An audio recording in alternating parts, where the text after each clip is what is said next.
ఒకసారి నా తండ్రి నాకు చెప్పిన జ్ఞాపకం, మా తల్లి చివరి డెలివరీ మా చిన్న తమ్ముడు, ఒక తమ్ముడు ఉన్నాడు సురేష్ అని.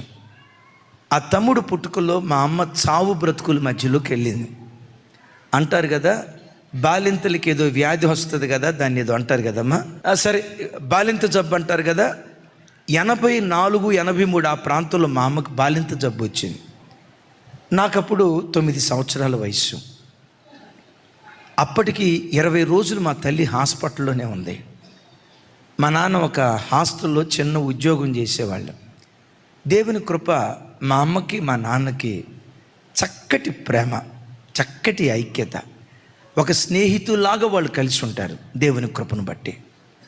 తల్లి హాస్పిటల్లో ఉండటం, ఆయన డ్యూటీకి వెళ్తా రేవేంద్రపాడు అనే స్థలంలో ఒక కాలువ ఉంటుంది.